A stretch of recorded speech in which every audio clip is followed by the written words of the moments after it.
Bueno, nuevamente doy las gracias a Dios por la oportunidad de poder estar junto a ustedes esta noche, ver diferentes rostros, algunos distintos a los que hemos visto durante esta semana, pero por los cuales por supuesto estamos muy agradecidos con Dios. A lo largo de esta semana hemos estado viendo cómo aún existe esperanza, y la esperanza existe gracias a alguien que trasciende los problemas, a alguien que trasciende las crisis económicas, a alguien que trasciende lo finito y lo humano. En el único campo en donde no encontramos error, ¿no? En lo divino, porque ahí no hay error, ahí no hay falla. Dios no es hombre para que mienta, Dios no es hombre para que nos engañe.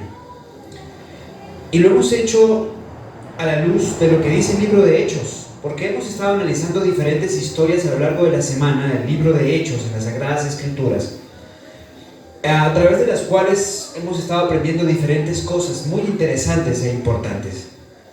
El primer día analizamos la historia de aquel hombre lisiado de Hechos capítulo 3, quien pedía limosnas cuando podía pedir algo mejor, quien mendigaba mientras podía tener acceso a algo más grande, porque él, como muchos de nosotros, en realidad no sabía lo que necesitaba. Pero luego también vimos otra historia, y es que después de esa historia estuvimos analizando la experiencia de conversión de un hombre llamado, logró Felipe, de un hombre que la Biblia no nos da su nombre, pero nos da su nacionalidad, era etíope, ¿se acuerdan? Bien. Hablando de cómo muchas veces el dinero no es la solución no es la verdadera solución para nuestras necesidades. El día de ayer vimos cómo en la historia de Saulo, muchas veces le es necesario caer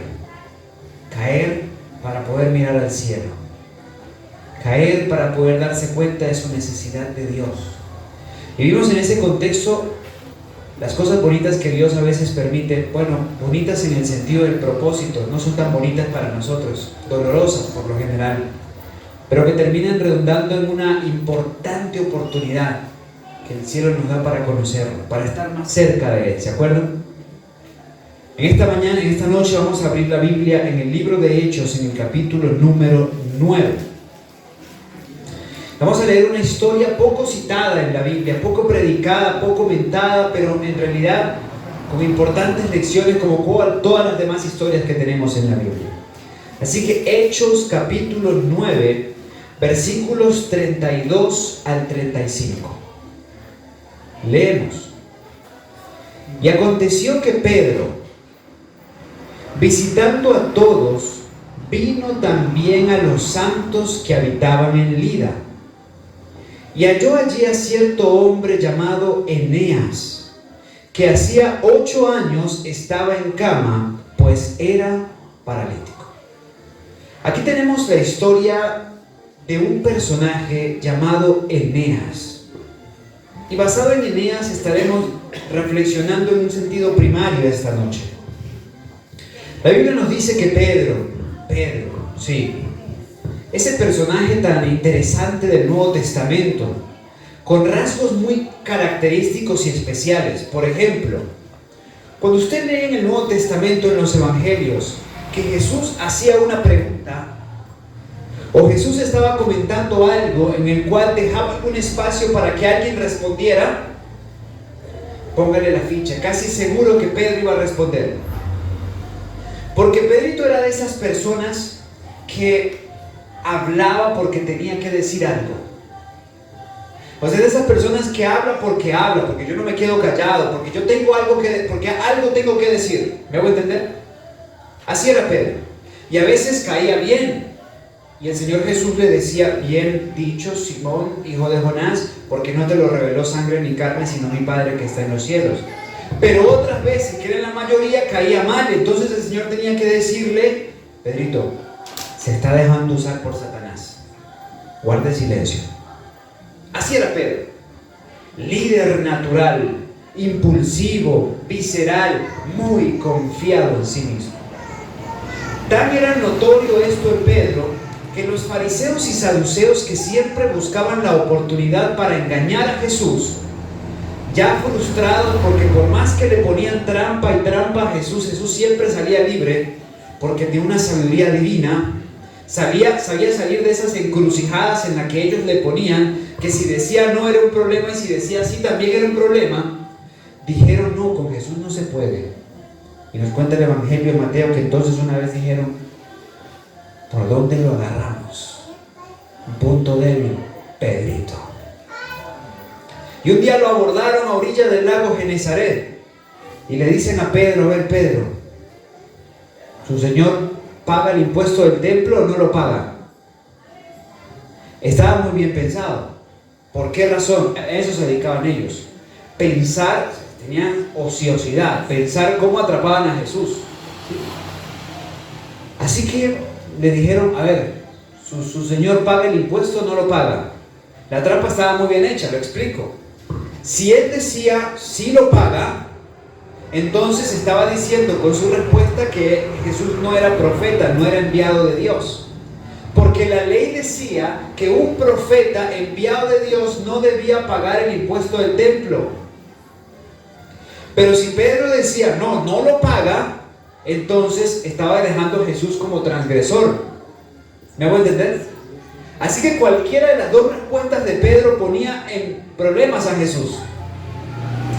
Pedro pensó rápidamente y Pedro dice, sí lo paga. Claro que lo paga. Todo lo paga mi Señor, dijo Pedro. Ah, muy bien. Entonces no es un enviado de Dios. Y los fariseos y saduceos estaban contentos. Jesús, que estaba a la distancia, se acercó, sabiendo muy bien lo que había pasado. Y le dice a Pedro, oye Pedro, entonces ahora los hijos le tienen que pagar impuesto al padre. Pero Pedrito, para que no quedes por mentiroso, porque Jesús no lo pagaba, le dijo, entra en el bote, ponga mar adentro, tira la red, y el primer pez que saques le vas a abrir la boca. Él tiene una moneda especial. Paga por mí y también pagas tú porque tú no has pagado. O sea, así resolvió el Señor Jesús la situación en la que lo metió Pedro. Ahí demostró que era más que profeta. Que para sacarle a un pez de la boca el tesoro necesario para pagar por él y por Pedro, pues imagínense, eso era más que un enviado de Dios. Bueno, ese era Pedro, ¿no? Muy confiado también en sí mismo. Recordarán una ocasión, llegó el Señor Jesús y le dijo a Pedro, Pedro, me vas a negar. Y Pedro dijo, jamás, Señor, jamás. Primero muerto antes que negarte, jamás. El Señor Jesús le dijo, sí, Pedro. Tantas veces cantará el gallo y antes que lo haga tú me habrás negado tantas veces. Pero no, Señor, ¿cómo se le ocurre? Yo nunca. Y estaban los demás ahí atentos. Pedro, ¿cómo así? No, eso no. Ahí se equivocó el Señor. Era confiado en sí mismo. Tenía mucha justicia propia. Le encantaba hablar. Pedro era, insisto, de esas personas que hablan porque no se pueden quedar callados. Porque tengo que decir algo. Mi padre solía decirme, hijo, Dios nos dio una boca y dos oídos. Eso ya implica un mensaje importante. Escucha el doble de lo que hablas. Escucha el doble de lo que hablas. Tienes dos oídos y una boca. Pues en el mucho hablar no falta el pecado. Pero también me decía, hijo, el silencio es valioso. Habla, corta el silencio. Habla cuando tengas algo que decir y no por decir algo. ¿Ven la diferencia? Una cosa es hablar por decir algo, otra cosa es hablar porque tengo algo que decir. Cuando uno tiene algo que decir es porque lo ha pensado, porque sabe que va a ser de beneficio, porque es una respuesta afirmativa, positiva, porque es verdad. ¿Me van a comprender? Muy bien. Pedro no tenía ese código. Pedro hablaba por decir algo, porque él no podía quedarse callado. Pero ese Pedro, y a mí me da mucho ánimo mirar esas historias, por eso es que, como tomamos de base esta semana nuestro texto, Romanos 15:4, las cosas que están escritas para nuestra enseñanza están escritas a fin de que por la paciencia y consolación de las Escrituras tengamos esperanza. Cuando yo veo la historia de Pedro, yo tengo ánimo, porque es que veo un ser humano como yo, como tú, con debilidades, con flaquezas de diferentes tipos. Porque Pedro era de esos que dicen, quienes se cumplen el refrán, perro que ladra pero no muerde. Pero por otro lado está un Juan, y ese era violento, no en vano le llamaban hijo del trueno. Tanto así que una vez llega el Señor Jesús y en Samaria lo rechazan, en una parte del pueblo samaritano, y llega Juan y le dice: Señor, dame tu Espíritu Santo, que yo haré descender el fuego del cielo y que los consuma a todos. El Señor Jesús le dijo: qué peligro, Juan, tú no sabes de qué espíritu eres. No, yo no te daré eso a ti. Así no. ¿Hago entender? O sea, eso era el tipo de hombre que seguía a Jesús. Pero tenía otros pescadores proverbiales por su boca. Tenía un ex miembro del Sendero Luminoso. ¿Sí? Porque Simón era celote. Era la guerrilla de ese tiempo. ¿Me hago entender? O sea, ese era el tipo de personas que tenía Jesús dentro de los suyos. Personas violentas, algunas egoístas, algunos rencorosos, en fin, con diferentes tipos de caracteres, pero que fueron transformados por Jesús. Y aquí tienen otra vez a Pedro. Pero ya era un Pedro que había experimentado una transformación. Y ese Pedro estaba visitando a los creyentes y llegó a Lida.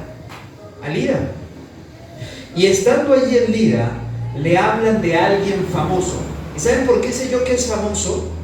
Porque luego nos dicen los textos que cuando se supo lo que había pasado con él, todos sabían cuál era su enfermedad y su condición, la gente se interesó, se volcó en Pedro y la gente comenzó a convertirse, porque era un caso conocido. Es decir, si estamos hablando de alguien desconocido, que está por allá en un lugar recóndito, pues no se rumorea el asunto, nadie sabe, no trasciende la situación. Pero aquí tenemos a alguien conocido, que la Biblia nos dice en el versículo 33, fue llamado por sus padres Eneas. Ahora, para entender un poco lo que implicaba con este hombre, tengo que decirles qué significa Eneas. Eneas es un antiguo dios griego, muy importante en la mitología greco-romana. Eneas, así se llama. En otras palabras, a esta persona, a este hombre, cuando nació, le colocaron un nombre pagano, un nombre de consagración a un dios pagano, al dios greco-romano. Recuerden que vivimos en el tiempo del Imperio Romano. Ese era Eneas. Entonces estamos hablando de alguien que no nace en un marco cristiano, que no nace en un contexto espiritual, sino que nace en un contexto separado de la fe que tuvo Jesús, de la fe hebrea y de la fe cristiana. ¿Me hago comprender? Muy bien. Y que vivía en Lida y era famoso. Pero la Biblia nos da otro detalle, que hacía 8 años estaba en cama, pues era paralítico. Eneas tenía 8 años en cama. A diferencia del lisiado del capítulo 3 de Hechos, con el que iniciamos el estudio de esta semana, él nació en esa condición y estudiamos algunos factores por los cuales pudo haber estado así. Pero Eneas se encontraba paralítico desde hacía 8 años, es decir, no nació así. Por una circunstancia específica y particular terminó en esa condición. Eneas, entre todas las cosas, pensemos en ello, 8 años en cama. El que estaba en Hechos 3 podía arrastrarse, pero este estaba en tal condición que estaba en cama. Muy posiblemente su condición era cuadraplégico, o quizás en un estado vegetativo. ¿Me hago entender? Porque según el relato bíblico no podía moverse, no tenía movilidad, se encontraba inmóvil en su cama. Tanto así que no lo llevan a él, a Pedro, sino que cuando llegan a la ciudad, los hermanitos le cuentan la historia de un hombre famoso llamado Eneas, que tenía necesidad y que sería muy bueno que lo visitaran. Así suele pasar. En una ocasión, recuerdo, estábamos en Barquisimeto, al occidente de Venezuela, una ciudad importante del occidente venezolano. Y a mí una hermana, pues yo estaba en conferencias y una hermana me dice: hermano Carlos, te quiero llevar a visitar a alguien. Te quiero llevar a visitar a alguien. Ah, sí, claro.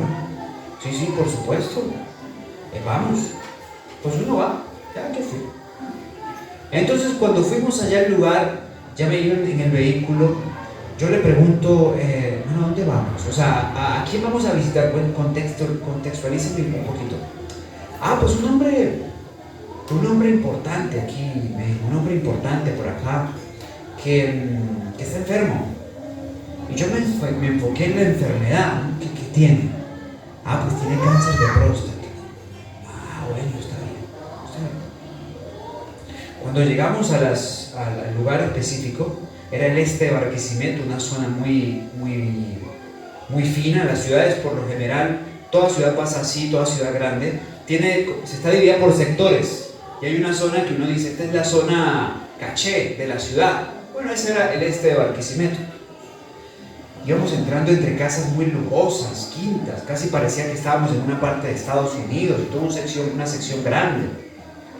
Pero finalmente entramos allá a la casa. Ella habló con la persona que estaba en la puerta, parecer le conocía, y entramos. Cuando entramos, yo comencé a ver imágenes de famosos en la sala. Imágenes de famosos. Aquella persona que íbamos a visitar, porque era el que más se repetía, tenía fotos con Oscar de León, tenía fotos con actores venezolanos, tenía fotos con actores estadounidenses. ¿Quién es esto? ¿Quién es? Pero la imagen que se repetía era un actor importante venezolano de diferentes telenovelas, sobre todo en ese tiempo cuando la telenovela venezolana se transmitía en muchos países. Aquí en Perú se transmitieron telenovelas venezolanas. Era un actor de allá de los años 80, 90 y primera parte de este siglo, que salió en muchas telenovelas y tenía su fortuna y su fama y todo lo demás. Y yo no sabía que iba a la casa de ese hombre.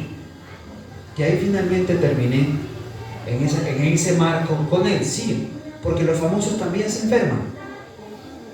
Porque estas personas ricas, pudientes que ves en televisión, también se enferman y también se exponen al sufrimiento. Y aunque no lo creas, uno puede pensar que uno en su necesidad, en su escasez, en su pobreza o en su vicisitud, está en un terreno desfavorable en relación a ellos. Créame que no. Mi conversación con aquel hombre y mi experiencia en diferentes contextos con personas de ese tipo, de esa condición, me ha enseñado que en realidad la vida de estas personas suele ser muy miserable, muy hueca, muy vacía. Bueno, este hombre estaba enfermo por sus malas decisiones, ¿ok? Primero, la poligamia es una causa base y la constante estimulación sexual para problemas en la próstata, sus decisiones. La Biblia no nos dice por qué Eneas terminó en esa condición.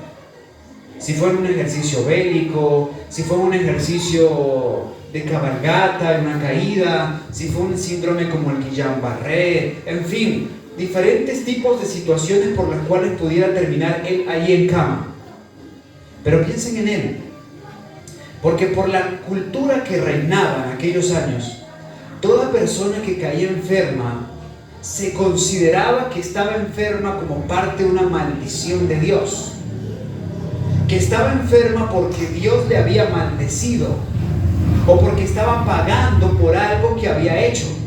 Así que aparte de la situación física con la que estaba lidiando, posiblemente el dolor, si no el dolor, pues la incomodidad, porque un hombre que no se puede mover de su cama es completamente dependiente, necesita que alguien le cambie, que alguien le mueva para que no se le hagan úlceras, que alguien lo limpie, y si él no tiene esa persona que lo haga, entonces su habitación se convierte en un lugar nauseabundo, no solamente en el aspecto visual, sino también en lo que concierne al olfato, a lo olfativo. ¿Me hago entender? Así que aquí tenemos a este hombre en una condición realmente de necesidad, con una carga profunda emocionalmente, pero quien estaba sufriendo sin duda por causa de sus decisiones. ¿Y por qué digo por causa de sus decisiones? Bueno, porque muchas veces el mal que sobreviene sobre nosotros, no digo siempre, porque hay sus excepciones, pero son eso, excepciones, son consecuencia de nuestras mismas decisiones. ¿Sí? Son consecuencia de nuestras mismas decisiones. El año pasado fue un año para nosotros como familia muy particular, muy especial, pero también muy difícil.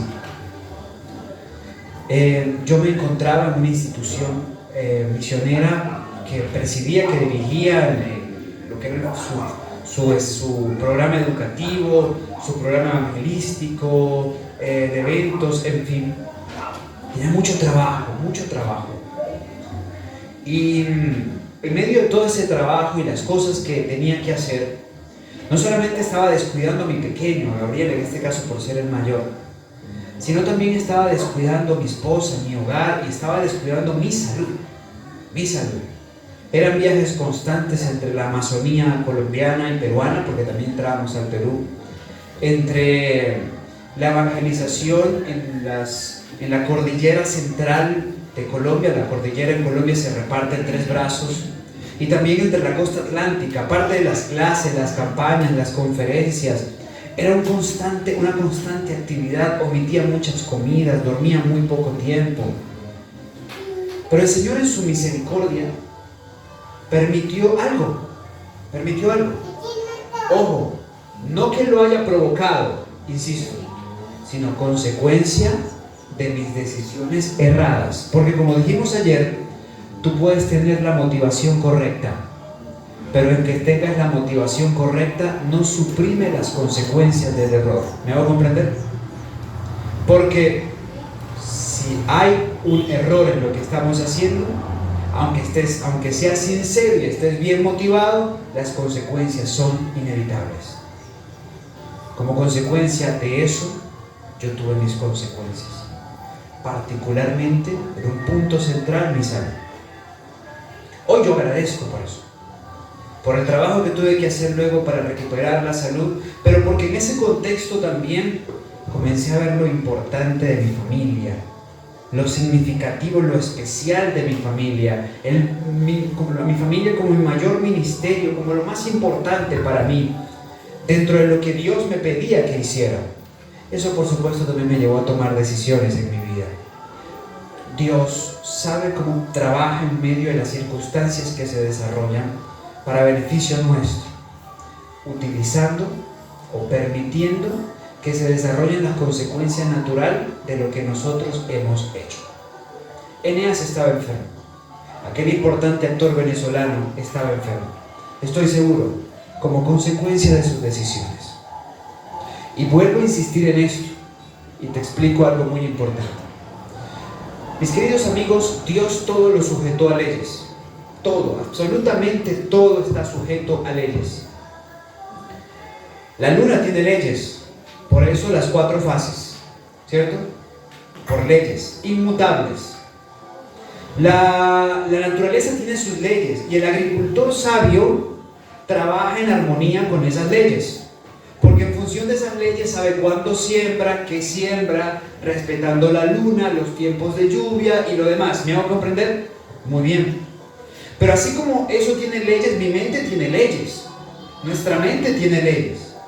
Por ejemplo, dígale a un niño o a un joven: usted no sirve para nada.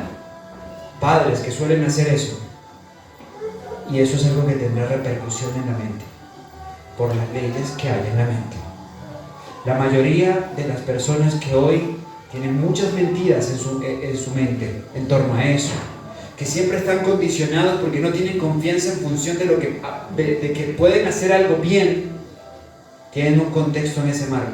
Usted es muy bruto, usted no sirve para nada, usted va a servir para andar en la calle. Hay muchos padres que repiten cosas como esta, de esta naturaleza, y que eso tiene su repercusión. porque Dios nos creó con una varias facultades similares a Él. La palabra de Dios engendra vida. Su palabra es creadora. La palabra nuestra también tiene poder.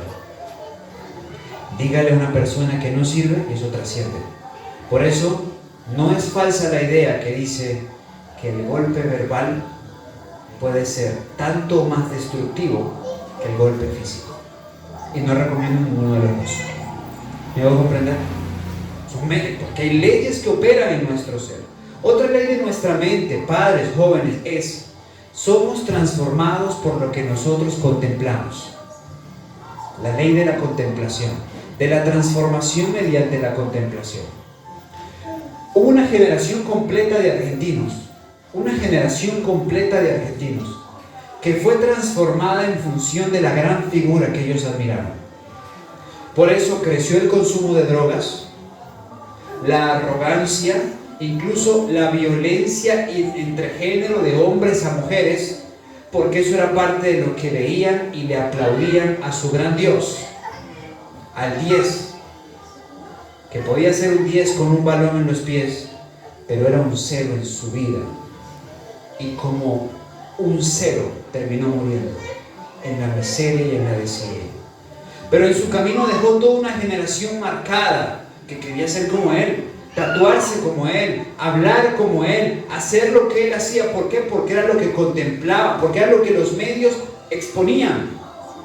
Y para eso Satanás es muy bueno, porque naturalmente nuestro corazón se siente atraído por lo negativo. Miren, en el país donde yo vivo, Colombia, país que también es mi país, yo vivo en una zona, de hecho, yo vivo a cerca de 10 o 12 minutos del punto exacto donde nació alguien que no debería ni mencionarse en el mundo, pero por la cual mucha gente va a Colombia. Su nombre es Pablo Escobar, o fue Pablo Escobar. Y ustedes sin duda han escuchado de él, ¿cierto? Por supuesto, ¿sí? Porque mientras en Perú se sufrió esos años difíciles de la década de los 80 y principios de los 90, Colombia era sacudido, entre otras cosas, por Escobar y muchos otros más que seguían ese modelo. Bueno, el hombre, en un marco muy similar a lo que se vivió aquí en Perú, ponía carros bomba. El hombre mandó a matar a muchas personas, voló aviones y demás. Y yo vivo justo ahí y veo llegar alemanes, rusos, ingleses, españoles, italianos, peruanos, argentinos, chilenos, americanos, canadienses, que llegan ahí porque quieren conocer todo acerca de Pablo Escobar. Se ponen la camiseta, algunos no hablan el idioma y tienen las vulgaridades que él decía, las malas palabras que él decía. Y van a todas partes y está el tour de Pablo Escobar. Y van al cementerio donde está enterrado, y van a la casa donde fue asesinado, y van a unos lugares donde a un barrio que construyó, donde lo veneran, donde incluso le rezan, le piden favores, en fin, hacen una serie de cosas por una razón, porque es una figura que han promovido a través de las telenovelas, de las series, de las películas, y eso mueve a la gente, porque por la contemplación somos transformados y se sienten fascinados a eso. Y por eso lo que él fomentó hace 30 años atrás hoy sigue vivo, más vivo que nunca. Y no solamente en Colombia, en muchos otros países. Pero nunca te van a poner al oficial de policía fiel que fue asesinado por él porque no quiso aceptar su coima. Pero nunca te van a hablar al candidato presidencial que murió a manos de él porque prometió hacer justicia y mantenerse de parte de la integridad y no aceptar sobornos. ¿Me hago entender? Bueno, eso es parte de la destrucción a nuestra sociedad. Por la contemplación somos transformados. Eso es una ley inmutable. Voy con otra ley. Mi estómago tiene leyes. Por la ley de mi estómago, yo no debería consumir alimentos que sean muy ricos en grasa y muy ricos en proteínas a la misma vez. Porque las grasas se digieren de forma especial a partir del intestino delgado y las proteínas comienzan a digerirse desde el estómago. Entonces, si es muy rico en proteína y muy rico en grasa, mi cuerpo no sabe qué hacer con él, por lo general me deja residuos o se acumula en diferentes partes, y por esa razón, mis problemas en las articulaciones, mis piedras en los riñones o mis piedras en la vesícula biliar. Lo que quiero decirles es, las leyes de Dios están establecidas porque son leyes preservadoras, leyes que salvaguardan nuestra vida. Cualquier ley que yo rompa trae una consecuencia. ¿Castigo de Dios? No. Consecuencia de que yo he violado una ley y no me puedo quejar con Dios. Así que no quiero que miren a Eneas, y también para modelar un poquito nuestro concepto en torno a lo que es la enfermedad. La enfermedad no es el castigo de Dios, no. Es la consecuencia natural de una violación de una ley establecida por Dios, voluntaria o involuntaria en algunos casos. Pero bueno, hay más que decir de la enfermedad, pero no es el tema. El punto es, Eneas estaba en esta condición por alguna mala decisión que Eneas tomó. Pregunto, en tu vida, no tienes que decirlo voz en cuello, lo puedes guardar para ti. ¿Has sufrido a causa de malas decisiones que has tomado? ¿Has sufrido a causa de malas decisiones que has tomado? ¿Sí? ¿Has sufrido por malas decisiones que otros han tomado? Sí. Sí, también suele pasar. A veces somos víctimas de las malas decisiones de otros, de la irresponsabilidad de otros. Una de las cosas que más me dolía al pensar en mis pequeños, al enfrentar el cuadro que tuve que enfrentar, del cual por la gracia de Dios estoy libre, porque cuando les digo que en Jesús hay poder restaurador, no se los estoy diciendo porque lo he leído, se los estoy diciendo porque es parte de una experiencia. Cuando pensaba en mis pequeños y pensaba en mi hogar, pensaba en las consecuencias a las cuales ellos podían quedar expuestos por mis malas decisiones. ¿Han sufrido otros por tus malas decisiones? Sí, seguramente sí. Tus hijos. Recuerdo en una ocasión estaba en Argentina, estaba en la ciudad de Córdoba. Y en Argentina no se mide mucho, en Perú, estos países, la gente se mide un poquito más para hablar de su pasión por el fútbol. En Argentina no, en Argentina no. Puede ser adventista, puede ser devoto, consagrado, pero eso es algo que quieren hacerlo ver de todas las formas posibles. Yo recuerdo estar en la ciudad de Córdoba, mentira, estaba en la ciudad de Rosario, muy cerca de Buenos Aires, relativamente cerca de Buenos Aires. Y estando en Rosario, se acercaba algo que para los argentinos es casi que paraliza el país, un partido de fútbol entre dos de sus más importantes clubes. Uno se llama Boca Juniors y el otro se llama River Plate. Eso es tan duro que cuando yo estaba en Buenos Aires tenía que tener mucho cuidado, porque no podía, si era de parte de un club o alguien me regalaba una camiseta y yo tenía puesta esa camiseta, si yo estaba en el barrio Monumental, donde está el Monumental de Núñez, yo no podía meterme en el barrio de Boca. Me podían golpear, me podían asaltar, me podían matar. Es terrible. Pero la pasión es tan fuerte que hay gente que se desboca por eso. Y Argentina para ese entonces ya venía con una crisis económica que se ha acentuado. De hecho, hoy por hoy, la inflación en Argentina es más grande que la inflación en Venezuela. Ahora, había gente con mucha necesidad. Recuerdo en particular a un hermano. Con ese hermano estábamos conversando, vivía en una casa muy sencilla, muy humilde. Este hermano era muy fanático de un equipo en Argentina llamado Independiente, vivía en Avellaneda. Y este hermano se iba a seguir ese equipo donde quiera que fuera. No importa lo que gastara, no importa lo que tuviera que hacer, no importa el esfuerzo que cómo tuviera que viajar. Muchas veces viajaba pidiendo aventones, pidiendo, como dicen aquí en Perú, que se hacen en la vía y le dicen a alguien que les lleve. ¿Sí? ¿Cómo lo llaman? ¿Aventón?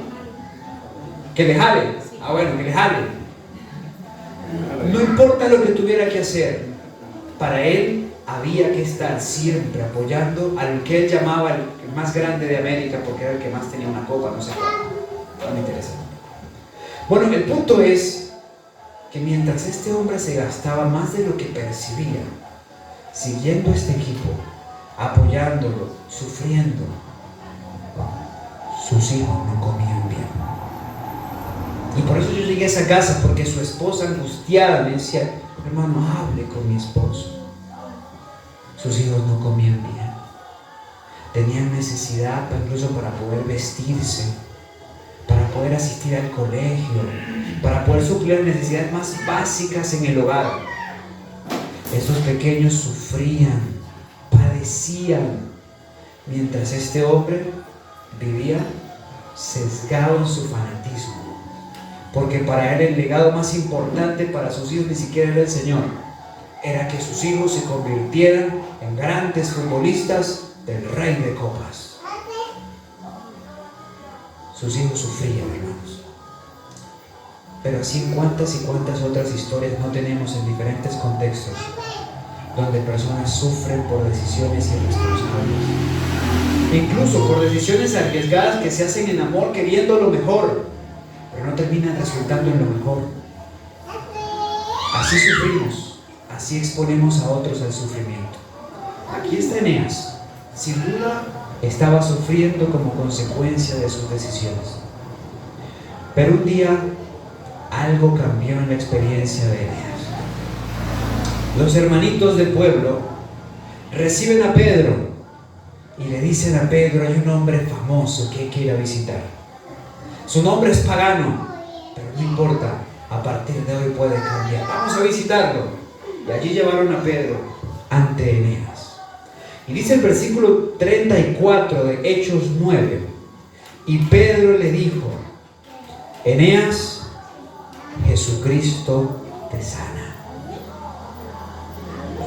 Interesantísimo, porque Pedro entra y le habla ahora de un Dios diferente, de una persona distinta a aquel que él representaba en su nombre, un Dios falso al que seguro le había orado, al que seguro le había hecho ofrenda y sacrificio, pero no había podido hacer nada por él. Porque como las imágenes que hoy se veneran, Eneas, Zeus y cualquiera de estos dioses son inertes, no hacen nada, no tienen vida, solo hay un Dios y fuera de él no hay otro. Y aquí llega Pedro y le dice: Eneas, Jesús te sana. Jesús te sana. Levántate. Levántate y haz tu cama. Y ahora piensen en Eneas, que se encuentra paralítico. Se encuentra ahí en cama, sin poder moverse. Y de repente llega este hombre y le dice: oigan, levántate. Es que Pedro lo hacía así porque así lo aprendió Pedro de Jesús. El Señor Jesús llegaba y le decía al paralítico: levántese. Y el paralítico podía mirar y decir: pues es gracioso, ¿cómo me dice que me levante? ¿Cómo me dice que me levante? Yo estoy aquí postrado. Pedro lo aprendió de Jesús y por eso llega ante Eneas y le dice: levántate. Aquí era la partecita que Eneas debía hacer. En fe debía creer que este Dios, en cuyo nombre le hablaba a este hombre, tenía el poder para hacer lo que ninguno de sus dioses pudo hacer durante 8 años. Y aunque Eneas estaba sufriendo como consecuencia de su enfermedad, Eneas creyó en alguien que no solo murió por su pecado, sino también por la consecuencia de su pecado. Acompáñenme a Isaías capítulo 53. La Biblia, hablando de Jesús, así lo dice. Isaías en el capítulo número 53. Este es un capítulo que ya referimos esta semana porque justamente era el capítulo que estaba estudiando el etíope, ¿se acuerdan? Muy bien. Por cierto, viene algo a mi mente. Para confirmar de que hablamos de la persona correcta, les doy una estadística. Según Peter Spanner, un científico, matemático y físico, para que una persona pueda cumplir 8 de las más de 100 profecías que hay en cuanto al Mesías y su primera venida, las probabilidades son de 1 en 100.000 billones. Repito, científico Peter Stallman dijo que las probabilidades, siendo su ejercicio matemático, científico, de que una persona pueda cumplir solo 8 de las más de 100 profecías que hay concerniente a la primera venida de Jesús, son de una, a la venida del Mesías, son de una en 100.000 billones. En otras palabras, esa probabilidad prácticamente nos hace imposible que el Mesías haya venido. ¿Me hago entender? Pero quiero decirte que en Jesús no se cumplieron 8, no se cumplieron 10, no se cumplieron 40, no se cumplieron 60 ni 80. Se cumplieron todas las profecías. Eso es bíblico, eso es inspirado, eso es Dios. Una de ellas, las más emblemáticas para muchos, están aquí en Isaías 53. Y nos dice la Biblia en Isaías 53 lo siguiente, a partir del versículo 3. Despreciado y desechado entre los hombres, varón de dolores y experimentado en quebranto. Y como que escondimos de él el rostro, fue menospreciado y no lo estimamos. Ciertamente llevó él nuestras enfermedades y sufrió nuestros dolores. Y nosotros le tuvimos por azotado, por herido de Dios y abatido. Mas el herido fue por nuestras transgresiones y molido por nuestros pecados. El castigo de nuestra paz fue sobre él, y por su llaga fuimos nosotros curados. Noten, aquí Isaías 53 va de forma muy interesante de causa a efecto y de efecto a causa. Pero noten, porque primero aborda la consecuencia cuando nos dice: ciertamente llevó él nuestras enfermedades y sufrió nuestros dolores. Jesús lleva las consecuencias de nuestros errores. Una vez, hermanos, tuve la conversación con un hombre del sur de Colombia, la zona de Pasto, fronteriza con Ecuador. Este hombre me buscó muy cargado, muy triste. Vivía con un pesar. Él, en un acto iracundo de violencia, había asesinado a un hombre. Había asesinado a un hombre que le había hecho algo. Y como consecuencia de eso, aquel hogar había quedado, aquel hombre que fue asesinado, pues tenía hijos pequeños. Y no solamente tenía hijos pequeños, sino por supuesto también tenía su esposa. Y aquel hogar quedó en una situación muy, muy precaria, mucha necesidad. Y él hizo lo que hizo, finalmente se movió del lugar, desapareció de la zona, desapareció del lugar, al cual volvió muchos años después. Cuando volvió a aquel lugar, los hijos de aquel hombre que él había asesinado se habían convertido unos en guerrilleros, otro en un asesino también, aparte de ser guerrillero, que había perpetrado varias violaciones en la zona y eran muy temidos.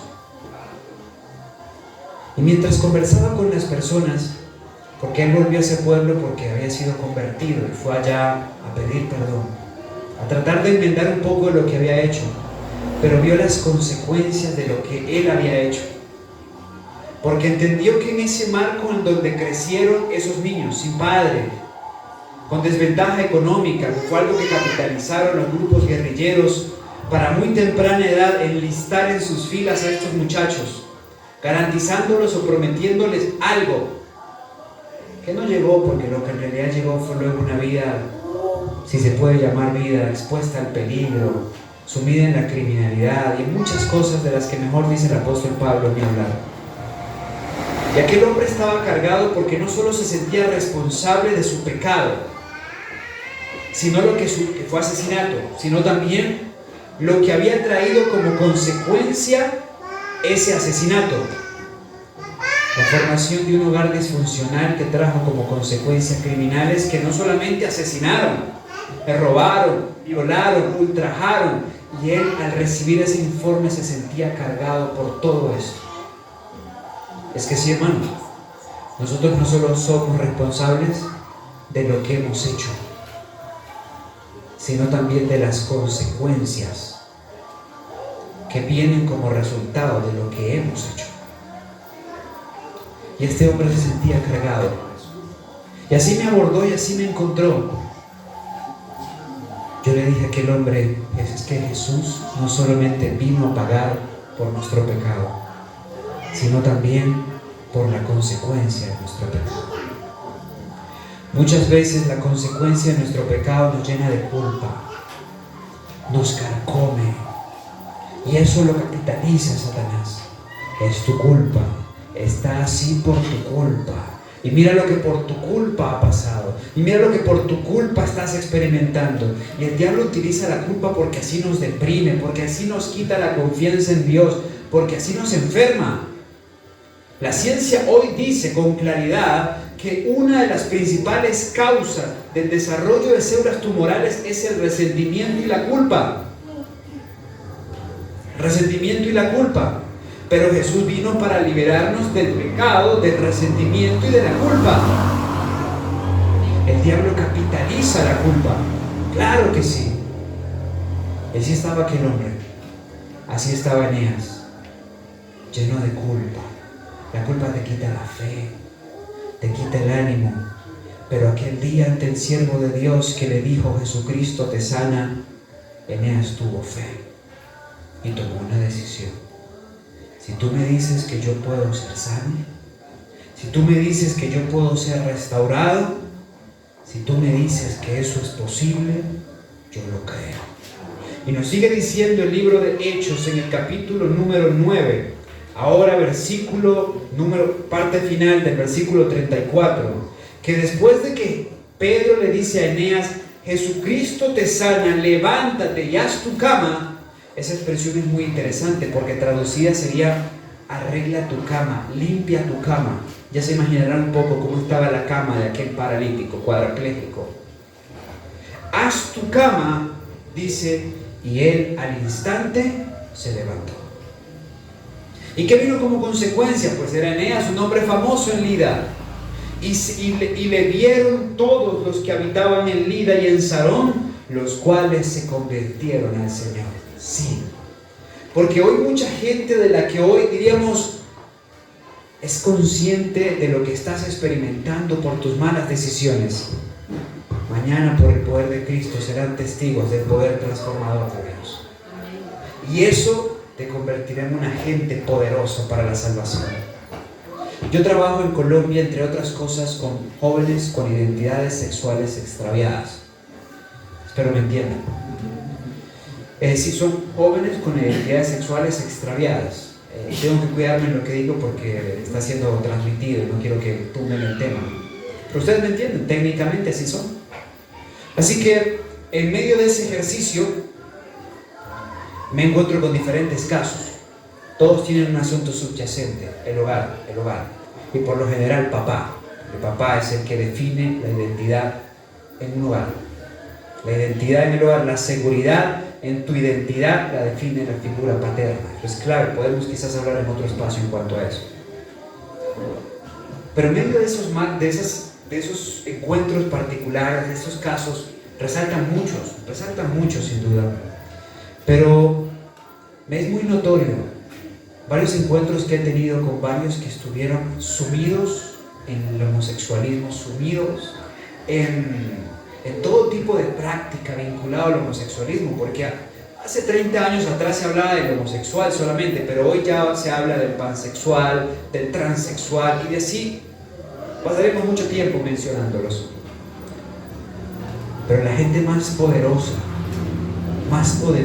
lo que he podido constatar para trabajar en favor de quienes se encuentran sumidos en ese mal, son los mismos que alguna vez estuvieron allí, que se le fue conocido su práctica, que se supo por dónde cayó, pero que hoy son convertidos, que han sido restaurados por Cristo en su verdadera identidad. ¿Sí? Mi querido amigo, aunque hoy se pueda ver en tu vida y sea motivo de oprobio en tu familia, en tu vecindario, en tu hogar, las consecuencias de tu error y lo que tus errores han traído para ti, para los tuyos, eso mismo se terminará convirtiendo en la mayor evidencia de que algo ha pasado en tu vida, de que un Salvador ha llegado para restaurar.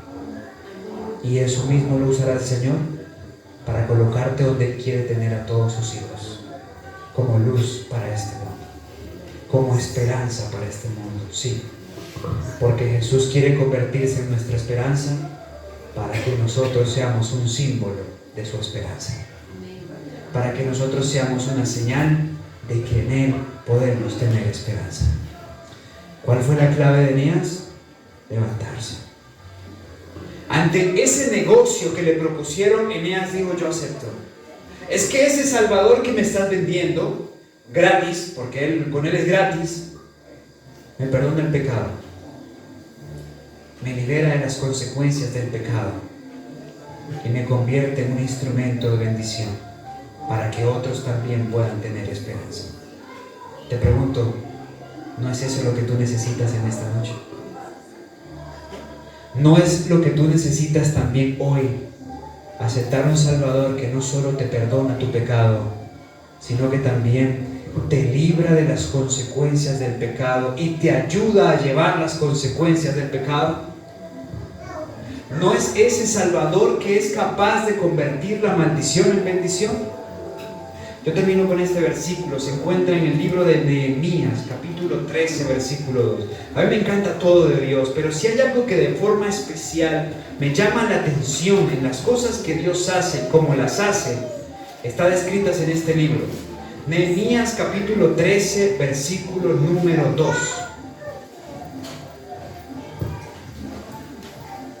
Dice el libro de Nehemías en el capítulo 13, versículo 2, parte final. Porque Dios, dice, parte final, mas nuestro Dios volvió la maldición en bendición. Eso me encanta de Dios. Y eso es parte de lo que Dios quiere hacer en tu vida. Convertir las maldiciones por tus consecuencias o lo que han hecho otras personas, tus padres, tus tíos, tus abuelos, en fin. Están en hogares y circunstancias donde los tíos han abusado de las sobrinas, donde padrastros han abusado a los hijos, y claro, eso deja sus consecuencias, eso trae los problemas. Pero aún esas circunstancias tan negativas, Dios las puede convertir en bendición, porque esa es una de las especialidades de Jesús, nuestro Salvador. Mi querido amigo, no sé con qué estás lidiando, no sé cuál ha sido tu pecado y las consecuencias que hoy acarreas por tus decisiones o la de quienes han estado a tu alrededor. Lo que sí sé es que el Señor Jesús hoy, insisto, quiere perdonarte tu pecado, quiere librarte de las consecuencias del pecado, quiere convertir esa maldición en bendición, pero necesita que tú hagas lo que hizo Eneas. ¿Y qué hizo Eneas? Para ti es más fácil. ¿Aquí hay alguien cuadraplégico? No. ¿Aquí hay alguien imposibilitado del movimiento? No. ¿Qué hizo Eneas? Se puso de pie con una decisión, creyendo que el Jesús que Pedro le prometía era fiel para liberarlo de todo aquello en lo que él necesitaba ser libre. Mi querido amigo, Jesús esta noche te dice: quiero perdonarte, quiero ayudarte a llevar las consecuencias, quiero librarte de las consecuencias y quiero convertir toda maldición en tu vida en una bendición. Pero Él quiere que hoy tengas un acto de fe, tomando una decisión firme por Él.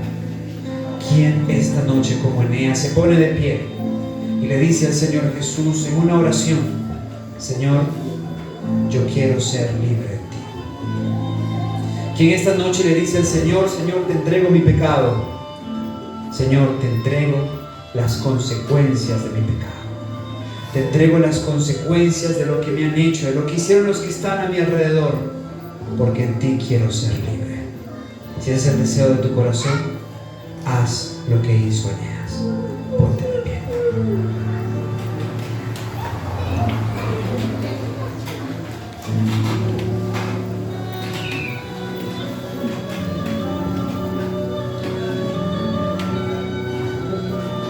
La libertad es un acto de fe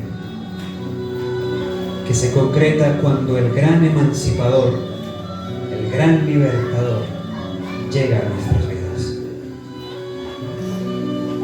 Para los peruanos, me corregirán ustedes, entre las cosas interesantes que tenemos en la historia del Perú,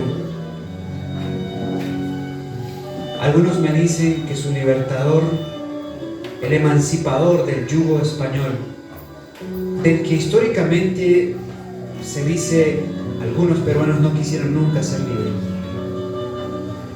pero para otros el emancipador fue San Martín,